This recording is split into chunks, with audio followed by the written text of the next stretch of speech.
Hi everyone and welcome to GG ahead of what I think is the best card that we've had so far this carnival. We've got 5 group races, 7 in all, and I'll start by talking about the first race. I'll go through them all in order, and that is a mile handicap.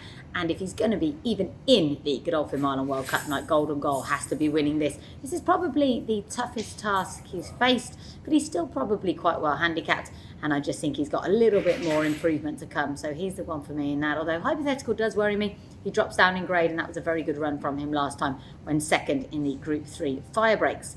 Move on to the second race, which is the first of the Group 2s. It's the Meydan sprint, and it's an absolutely super contest. You've got Group 2 winner Ayali in there.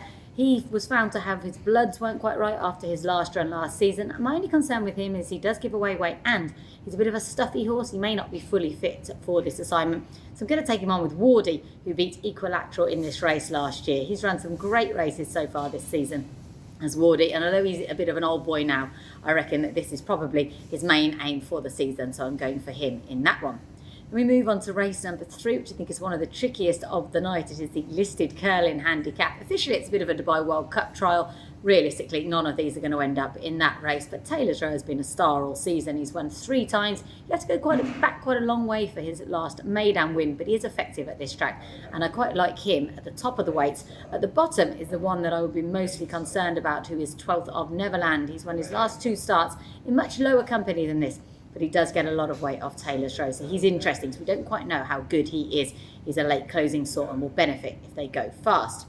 Race number 4 is the UAE Oaks, and a typically small field for this. It's a pretty weak Group 3, but I really like Mnasek. She was so impressive on her debut. Then she was a good second, missing the break once again behind Soft Whisper, who goes to Saudi and the UAE Guineas. This extra trip should suit her. I'd like to see her break a little bit better, of course, because they might not go so fast, but I think she's got a lot of raw talent, and she's the one that I like in that. So does Pat Dobbs. He's switched over from riding Super Chianti onto Mnasek. Then we have the first of the really big races on the night, the Dubai Mile, which looks intriguing. Godolphin often dominate, and I think that they might do again. Dubai is actually running over this trip for the first time since, I think, 2017. He was finishing the Al Fahidi Fort over 7 furlongs quite well last time. So I think perhaps as he's getting a little bit slower, a little bit older, the mile might be okay for him. But I do also like Epic Hero in here. He's a slightly bigger price.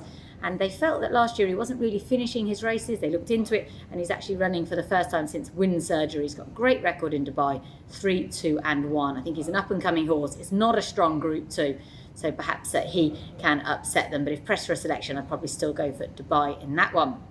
Godolphin could well win the fillies Group 2 as well. That is the Balanchine. Althiqa was far too good for these last time.